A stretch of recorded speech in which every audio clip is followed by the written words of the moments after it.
నమస్కారం. భవకు స్వాగతం. బైక్ మీద వెళ్తున్నప్పుడు తలకు హెల్మెట్, కారులో వెళ్తున్నప్పుడు సీట్ బెల్ట్ పెట్టుకోకుండా వాహనాన్ని నడుపుతున్నప్పుడు అనుకోకుండా ఏదైనా ప్రమాదం జరిగితే తలకు తీవ్రమైన గాయాలు అవుతూ ఉంటాయి.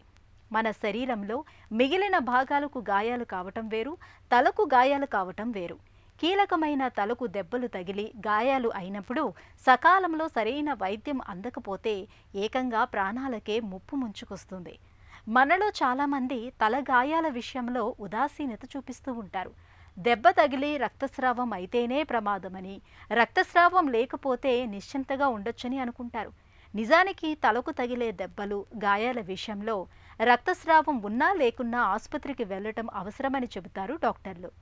తలకు తగిలే దెబ్బలు, గాయాల విషయంలో మనకు ఎలాంటి అవగాహన అవసరమో ఇప్పుడు తెలుసుకుందాం. మాంత్రికుడి ప్రాణం సప్త సముద్రాల అవతల మర్రి చెట్టు తొర్రలో ఉన్న చిలుకలో ఉందని చిన్నప్పుడు చందమామ కథల్లో చదవడం అలవాటే. అంటే మాంత్రికుడి ప్రాణాలు చాలా భద్రంగా ఉన్నాయి అని అర్థం. అచ్చంగా ఇలాగే మన మెదడు కూడా చాలా పటిష్టమైన భద్రతా వలయంలో ఉంటుంది. అస్సలు గాలి కూడా చొరబడలేని, చెప్పాలంటే సూదిమొన మోపేంత సందు కూడా లేనంత పకడ్బందీగా పటిష్టమైన ఎముకల పుర్రెలో చాలా భద్రంగా మన మెదడు సురక్షితంగా ఉంటుంది. అందుకే చిన్న చిన్న దెబ్బలు ఎన్ని తగిలినా మన మెదడుకొచ్చిన ప్రమాదమేమీ ఉండదు. అయితే రోడ్డు ప్రమాదాల్లోనూ బలమైన దెబ్బలు తగలడం వల్ల తలకు గాయాలవుతూ ఉంటాయి. ఈ సందర్భాల్లోనే మెదడులో సమస్యలు తలెత్తుతుంటాయి. తలకు అయ్యే గాయాలకు కారణాలను తీసుకుంటే 80% పైగా రోడ్డు ప్రమాదాల వల్లే జరుగుతూ ఉంటాయి. దురదృష్టవశాత్తు రోడ్డు ప్రమాదాల బారిన పడుతున్న వారు ఎక్కువగా యువకులే.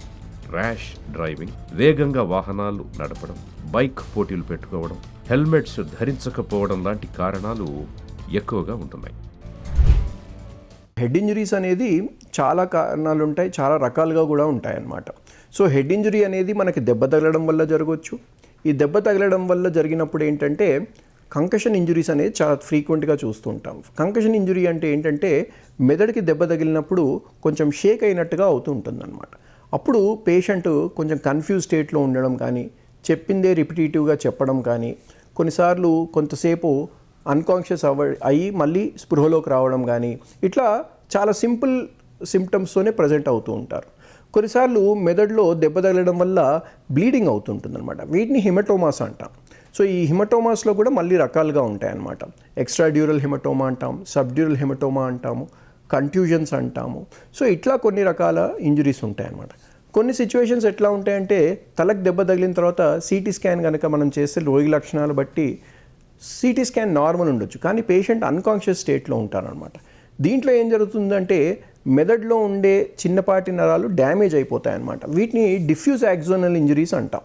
ఇవి సామాన్యంగా సిటీ స్కాన్ నార్మల్ ఉండి పేషెంట్ కనుక అన్కాన్షియస్ ఆర్ పేషెంట్ సెన్సోరియం అనేది చాలా డౌన్గా ఉంటే ఈ డిఫ్యూజ్ యాక్సోనల్ ఇంజరీస్ అనేది రూల్ అవుట్ చేసుకోవాల్సి ఉంటుంది.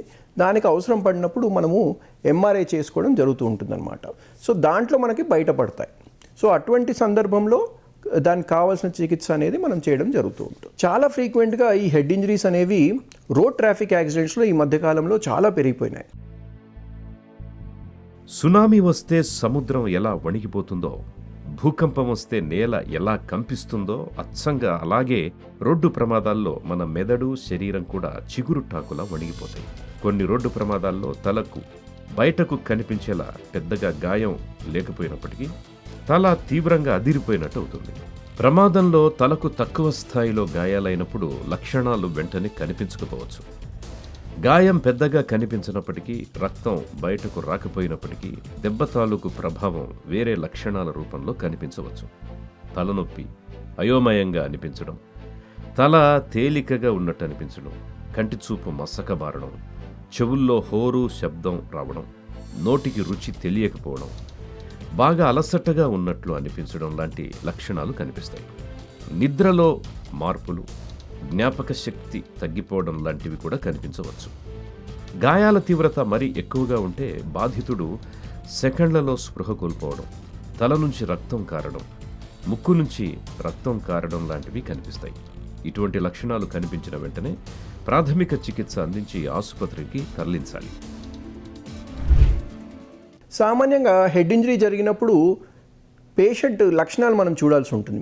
మనం చూడాల్సింది ఏంటంటే మనిషి స్పృహలో ఉన్నాడా, ఏదన్నా అన్కాన్షియస్ స్టేట్లో ఉన్నాడా, తర్వాత ఏదైనా ఫిట్స్ లాగా వచ్చిందా, ఏమన్నా వామిటింగ్స్ అవుతుందా. అంటే ఏదైనా పేషెంట్కి కనుక హెడ్ ఇంజరీ అయిన తర్వాత ఒక అన్కాన్షియస్ స్టేట్లోకి వెళ్ళిపోయినా సరే, వామిటింగ్స్ అయినా సరే, ఫిట్స్ లాంటివి వచ్చినా సరే, లేదంటే ముక్కులో నుంచి కానీ, చెవులో నుంచి కానీ, నోట్లో నుంచి కానీ ఏదైనా బ్లీడింగ్ అవుతున్నా సరే, మనము హెడ్ ఇంజరీ ఈ పేషెంట్కి బ్రెయిన్కి ఇంజరీ జరిగిందనే ఒక డౌట్ అయితే మటుకు మనకు ఖచ్చితంగా రావాల్సి ఉంటుంది. బ్రెయిన్ అనేది చాలా సెన్సిటివ్ ఆర్గన్. సో ఈ బ్రెయిన్లో ప్రతి పార్ట్ ఒక పని చేస్తుంటుంది అనమాట.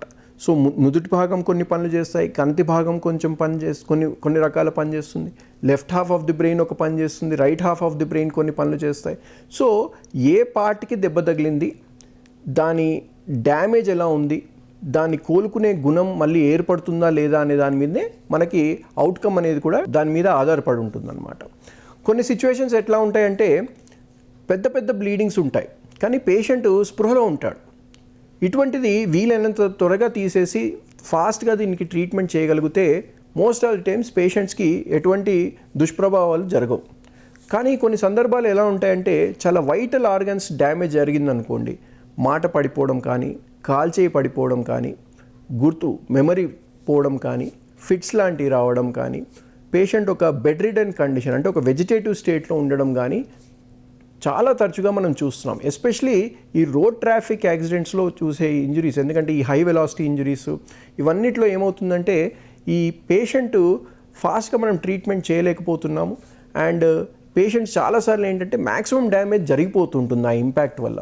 సో అటువంటి సిచ్యువేషన్స్లో ఏంటంటే ఈ పేషెంట్స్, యంగ్ పేషెంట్స్ చాలాసార్లు మాట పడిపోవడం, కాల్ చేయి పని చేయకపోవడం, ఒక బెడ్ రిడన్ స్టేట్లోకి వెళ్ళిపోవడం జరుగుతూ ఉంటుందన్నమాట.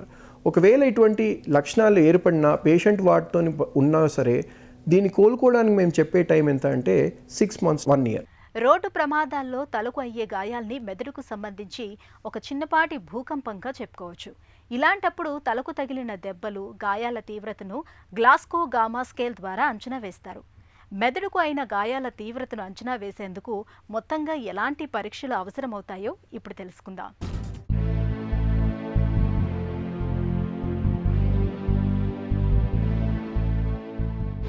తలకి దెబ్బ తగిలింది అనగానే భయం వేస్తుంది.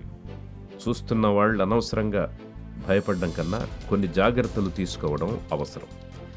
వెంటనే అంబులెన్స్కి ఫోన్ చేసి అదొచ్చేలోపు కేవలం తలనే కాకుండా దెబ్బతిన్న వ్యక్తి భుజాలను రెండింటినీ కలిపి కొద్దిగా పైకి లేపి తల, భుజాలు శరీరం కన్నా కొద్దిగా ఎత్తులో ఉండేటట్లు వాటి కింద ఏదైనా మెత్తటి వస్తువుని పెట్టాలి. ఆ ప్రదేశంలో సన్నటి మెత్తని దిండు దొరికితే మరీ మంచిది. 2 భుజాలు, కాళ్ళు ఒకేసారి ఎత్తాలి అనే విషయాన్ని గుర్తుంచుకోవాలి. స్పృహలో ఉన్నా, స్పృహ తప్పి ఉన్నా కూడా దెబ్బతిన్న వ్యక్తిని నెమ్మదిగా ఒక పక్కకు తిప్పాలి. అలా చేయడం వల్ల నోట్లో ఉన్న పదార్థాలు వెనక్కి ఊపిరితిత్తుల్లోకి పోవు. దెబ్బతిన్న వ్యక్తి శ్వాసించకుండా ఉంటే, శిక్షణ పొందిన వారుంటే నోట్లో నోరు పెట్టి శ్వాస కలిగించాలి. ఛాతీ మీద సున్నితంగా మర్దన చేస్తుండాలి. నోట్లో నోరు పెట్టి గాలిని ఊదాలి, కానీ ఎటువంటి ద్రావకాలని లోపలికి పంపించకూడదు. కాస్త వెచ్చగా రోగికి ఉండేటట్టు చూడాలి. అంతేకాదు రోగిని ఊరికే అటు ఇటు కదిలించకూడదు.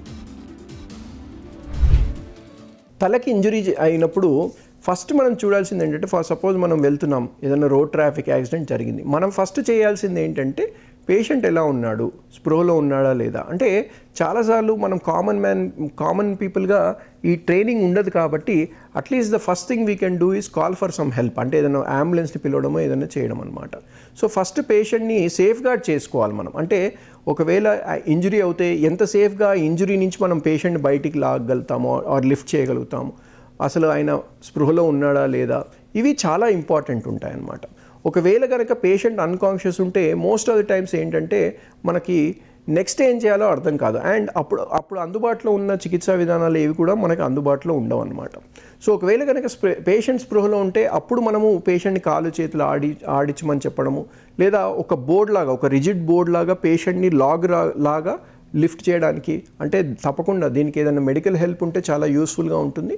బట్ అట్లీస్ట్ మనకి పేషెంట్ని ఆ ఇనిషియల్ ట్రీట్మెంట్ వచ్చేంత వరకు సేఫ్ గార్డ్ చేసుకోవడానికి ఏం చేయొచ్చు అంటే కదలకుండా, అంటే ఒక ఫ్లాట్ సర్ఫేస్ లాగా ఉంచేసి పేషెంట్ని కొంచెం కూడా కదలకుండా చూసుకోవడం. ఎందుకంటే కొన్నిసార్లు ఈ హెడ్ ఇంజరీస్తో పాటు వెన్నపూసకు సంబంధించిన ఫ్రాక్చర్స్ కూడా ఉంటాయన్నమాట. సో అటువంటప్పుడు మనం అబ్నార్మల్గా దాన్ని హ్యాండిల్ చేస్తే ఆర్ దాన్ని తెలియకుండా, అంటే చాలాసార్లు ఇది మనం తెలియకుండా చేసే తప్పులు అనమాట. సో అడ్డదిడ్డంగా పట్టేసి లాగేస్తుంటే నర్వ్స్ అన్ని డ్యామేజ్ అయ్యే అవకాశం చాలా ఎక్కువగా ఉంటుందన్నమాట. సో అటువంటి సందర్భాల్లో ఏంటంటే పేషెంట్ని వీలైనంత సేఫ్గా మనం చుట్టూ ఒక క్లియరెన్స్ చేసేసి ఎంత సేఫ్గా పేషెంట్ని మనము మొబిలైజ్ అంటే లిఫ్ట్ చేయగలుగుతామో చూసుకోవడము, అట్లా చేసుకొని ఒక లాగ్ లాగా ఒక కర్రలాగా, అంటే తల నుంచి కాళ్ళ వరకు ఒక సింగిల్ ఎంటిటీ లాగా దాన్ని కన్సిడర్ చేసి ఒక సింగిల్ పీస్గా మనం అట్లా లిఫ్ట్ చేయడం కానీ చేసే అవకాశం ఉంటుంది. మోస్ట్ ఆఫ్ ది టైమ్స్ ఈ హెడ్ ఇంజరీ సివియారిటీని మనము చాలా స్కేలింగ్స్ ఉంటాయి. తరచుగా కామన్గా మనం వాడేది ఏంటంటే గ్లాస్గో కోమా స్కేల్. సో తలకి దెబ్బ తగిలిన వ్యక్తి ఏ లెవెల్ ఆఫ్ కాన్షియస్నెస్ ఉంది, మనం చెప్పేది వింటున్నాడా, ఫాలో చేస్తున్నాడా కమాండ్ని, మాట ఎలా ఉంది, దీన్ని బట్టి మనము eye opening, motor response and verbal response అంటాం. సో ఈ రెస్పాన్సెస్ బట్టి మనం ఒక క్యాల్కులేషన్ చేస్తాం అనమాట. So normal Glasgow coma scale ఏంటంటే ఇప్పుడు మనం కంప్లీట్ స్పృహలో ఉండి చక్కగా మాట్లాడుతున్నాము, మనం చెప్పిన కమాండ్ని ఫాలో చేస్తున్నాడు పేషెంటు, మాట కరెక్ట్గా మాట్లాడుతున్నాడంటే the highest score is 15 and the lowest score is 3. So దాన్ని బట్టి మనము mild, moderate and severe head injuries అని కేటగరైజ్ చేస్తూ ఉంటాం అన్నమాట.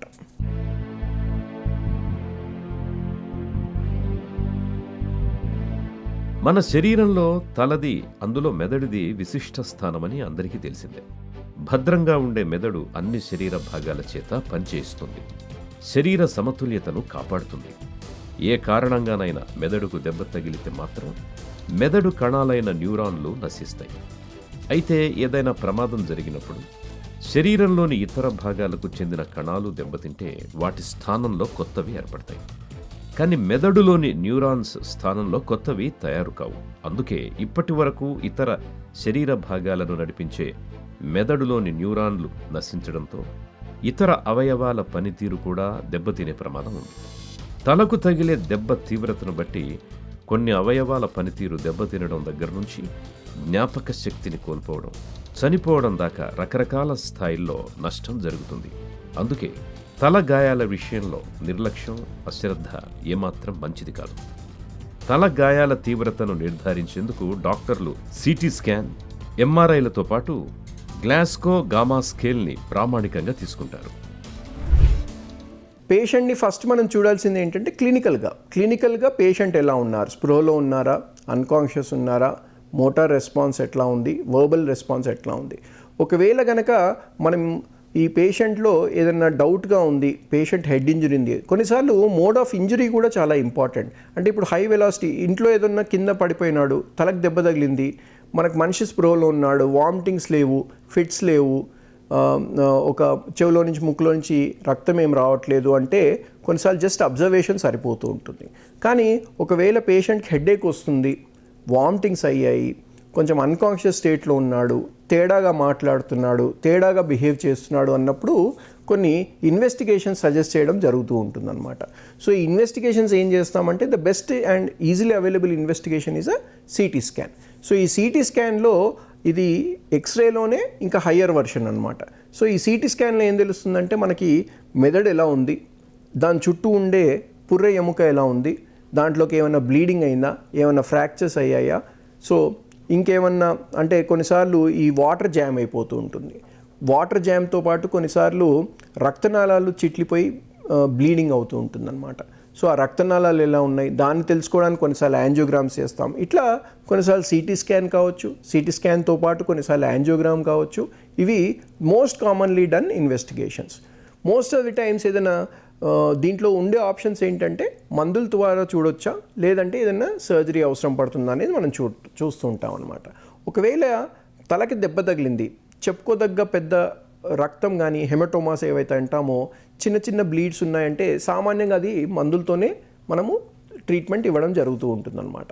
ఒకవేళ ఈ రక్తం గడ్డలు అంటే చాలా పెద్ద బ్లీడింగ్ ఉంది తలలో, అది మెదడుని నొక్కేస్తుంది, దానివల్ల పేషెంట్ అన్కాన్షియస్ అయిపోతున్నాడంటే వీలైనంత త్వరగా ఆ రక్తాన్ని తీయడమే దానికి పరిష్కారం అన్నమాట.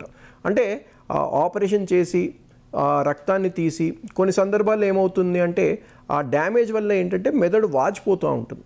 సో అటువంటి సందర్భంలో పేషెంట్ లైఫ్ కాపాడడానికి కొన్నిసార్లు ఏం చేస్తామంటే ఈ ఆపరేషన్ చేసే క్రమంలో ఈ స్కల్ బోన్ని తీసేసి పొట్ట దగ్గర కానీ బోన్ ల్యాబ్లో కానీ పెట్టడం జరుగుతూ ఉంటుందన్నమాట. సో ఇలా చేసినప్పుడు పేషెంట్ వెంటిలేటర్ పెట్టడమా, పేషెంట్ రికవరీ బట్టి అంటే ఎంత త్వరగా స్పృహలో వస్తున్నాడు దాన్ని బట్టి మనము ఫర్దర్ ట్రీట్మెంట్ అనేది చేయడం జరుగుతూ ఉంటుంది. ఒకవేళ దీర్ఘకాల పేషెంట్ అన్కాన్షియస్ ఉండే పరిస్థితి ఉంది ఆర్ సివియర్ హెడ్ ఇంజరీ, ఇది పేషెంట్కి చాలా టైం పడుతుంది ఇది ట్రీట్మెంట్ తీసుకోవడానికి ఆర్ కోలుకోవడానికి అన్నప్పుడు కొన్నిసార్లు వెంటిలేటర్ మీద పెట్టి వెంటిలేటర్ తీసే పరిస్థితి లేదంటే కనుక ఈ గొంతు దగ్గర ఒక చిన్న హోల్ చేసేసి వెంటిలేటర్ని వీలైనంత త్వరగా తీయడానికి ట్రై చేస్తే తర్వాత మనం ఎక్సర్సైజ్ చేసుకుంటూ మందులు ఇచ్చుకుంటూ కరెక్ట్ ట్రీట్మెంట్ ప్రోటోకాల్స్ ఫాలో అవుతే కనుక పేషెంట్ స్లోగా కోలుకునే క్రమంలో ఒక 1-2 మంత్స్ తర్వాత మనం ఈ బోన్ అనేది తీసి మళ్ళీ అక్కడ అమర్చడం జరుగుతూ ఉంటుందన్నమాట. తలకు దెబ్బలు తగిలినప్పుడు, గాయాలైనప్పుడు సత్వరమే వైద్యం పొందడం చాలా కీలకం. తల గాయాల విషయంలో మెదడుకు అయిన గాయాల తీవ్రతను అంచనా వేశాక మందులు సరిపోతాయా, సర్జరీ చేయాలా అన్నది డాక్టర్లు నిర్ణయించుకుంటారు. మందులతో మొదలుపెట్టిన పేషెంట్ రికవరీని బట్టి సర్జరీ చేయాలా వద్దా అన్నది తేల్చుకుంటారు. తల గాయాలకు చికిత్సల గురించి ఇప్పుడు తెలుసుకుందాం. సాధారణంగా తలకు దెబ్బ తగిలితే బొప్పి కడుతుంది లేదా ఘాటుపడి రక్తస్రావం అవుతుంది. ఇలాంటప్పుడు ఆ ప్రదేశంలో కాపడం పెట్టుకొని కట్టుకొని నొప్పి గాయం తగ్గగానే ఆ దెబ్బ గురించి పూర్తిగా మర్చిపోతాం. కానీ దెబ్బ ప్రభావం తలతో పాటు మెదడు మీద కూడా ఉంటుంది. ఆ దెబ్బ వల్ల మెదడుపై ఒత్తిడి పడనంత వరకు ఏ సమస్య ఉండదు. ఒకవేళ దెబ్బ తాకిడికి మెదడులో రక్తపు గడ్డలు ఏర్పడితే మాత్రం ఇబ్బంది.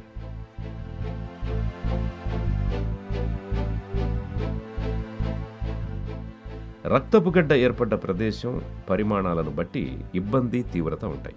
గాయాల తీవ్రత, పేషెంటు శారీరక స్థితిని బట్టి తలకు తగిలే దెబ్బలు, గాయాలకు చికిత్సను మొదలు పెడతారు డాక్టర్లు. తల గాయాలకు కొన్ని సందర్భాల్లో చికిత్స ఆలస్యం చేస్తే ప్రాణాలకే ప్రమాదం పొంచి ఉంటుంది. ఇక మెదడులో ఏర్పడే రక్తపు గడ్డలు మరీ చిన్నవైతే వాటంతటా అవే కరిగిపోతాయి. రక్తపు గడ్డ ఏర్పడ్డ ప్రదేశం, పరిమాణాలను బట్టి తగిన మందులతో పాటు అవసరమైతే సర్జరీ చేస్తారు డాక్టర్లు. మెదడులోని ప్రతి పార్ట్ ఒక పని చేస్తూ ఉంటుంది. సో ఏ పార్ట్కి డ్యామేజ్ అయింది, అది లోకలైజ్ డ్యామేజా, సిస్టమ్ అంటే మొత్తం బ్రెయిన్కి డ్యామేజ్ అయిందా, దీని మీదే మన అవుట్కమ్స్ అనేవి ఆధారపడి ఉంటాయి. ఒకవేళ డ్యామేజ్ అయినా కూడా ఆ డ్యామేజ్ మైక్రో లెవెల్లో ఎంత ఉంది, కంప్లీట్ కట్ ఆఫ్ అయిపోయిందా, జస్ట్ నరంలో డ్యామేజ్ అంటే దెబ్బ తగిలింది కానీ కట్ ఆఫ్ అయిపోలేదు. కొన్నిసార్లు ఏమవుతాయంటే మైల్డ్గా కట్ అయిపోతాయి అన్నమాట. సో ఈ నరాలు ఎంత మళ్ళీ న్యాచురల్గా హీల్ అవుతాయనే దాని మీదే మన అవుట్కమ్ అనేది ఆధారపడి ఉంటుంది. కొన్ని సిచ్యువేషన్స్ ఏమవుతాయంటే patients most of the times మనం చూస్తే హెడ్ ఇంజరీ పేషెంట్స్లో బాగా అగ్రెసివ్గా బిహేవ్ చేస్తుంటారు. అబ్నార్మల్గా బిహేవియర్ ఒకటి, బాగా తిట్టడము, కొట్టడం కూడా చేస్తూ ఉంటారు కొన్నిసార్లు. ఇది అంతా ఎందుకు చేస్తున్నారంటే ఈ పేషెంట్స్కి ఆ బిహేవియర్ సంబంధించిన భాగంలో దెబ్బ తగలడం వల్ల ఆ పేషెంట్స్ అట్లా అగ్రెసివ్ నేచర్లోకి వెళ్ళిపోతారనమాట. చాలా సందర్భాల్లో ఇవన్నీ కూడా over a period of time తగ్గిపోయే అవకాశం తప్పకుండా ఉంటుంది. కొన్నిసార్లు పేషెంట్స్కి స్పృహలో ఉంటారు, కంప్లీట్ నార్మల్గా ఉంటారు, కానీ పర్సిస్టెంట్గా హెడేక్స్ రావడం, ఫిట్స్ లాంటివి రావడం ఇలా కూడా జరుగుతూ ఉంటాయన్నమాట. కొన్నిసార్లు ఇంకా డేంజరస్ కేసెస్లో ఒక కాల్చే పని చేయకపోవడం కానీ, మాట పడిపోవడం కానీ, అంటే మెమరీ డిస్టర్బెన్సెస్ రావడం కానీ, కొన్నిసార్లు ఉన్నాడంటే ఉన్నాడు ఒక వెజిటేటివ్ స్టేట్ అనమాట. సో ఈ స్టేట్లో ఏమవుతుందంటే కంప్లీట్ బ్రెయిన్లో చాలా తీవ్రమైన డ్యామేజ్ ఉన్నప్పుడు ఆ నరాలకు మళ్ళీ కోలుకునే గుణం ఏర్పడదు అనమాట. అటువంటి సిచ్యువేషన్స్లో పేషెంట్స్ ఏమవుతారంటే ఒక బెడ్ రిడన్ అంటే గుర్తుపడతారా లేదా తెలియదు, మాట వస్తుందా లేదా తెలియదు, కాల్చే మళ్ళీ వస్తుందా లేదా తెలియదు, ఒక బెడ్కే పరిమితం అయిపోయే పరిస్థితి అనమాట. ఇవి అన్నిటికంటే ట్రామటైజింగ్ ఉంటుంది. ఎందుకంటే పేషెంట్ లైఫ్ కాపాడగలిగినా సరే ఆ నరాలు మనకు కావాల్సినంతగా కోలుకోవడం లేదు కాబట్టి పేషెంట్ ఒక కంప్లీట్ బెడ్ రిడన్ స్టేట్కే వస్తాడు. సో ఈ సిచ్యువేషన్లో ఉన్న పేషెంట్స్కి మేము చెప్పే టైం ఏంటంటే వీళ్ళు కోలుకునే అవకాశం తప్పకుండా ఉంటుంది. Maybe some times the worst case మనం ఏం చెప్తామంటే 6 months to 1 year వరకు కూడా పట్టొచ్చండి అనే మాట చెప్పడం జరుగుతూ ఉంటుందన్నమాట. మోస్ట్ కామన్ హెడ్ ఇంజరీస్ ఈ మధ్య కాలంలో మనం చూసేది ఏంటంటే ఈ రోడ్ ట్రాఫిక్ యాక్సిడెంట్స్.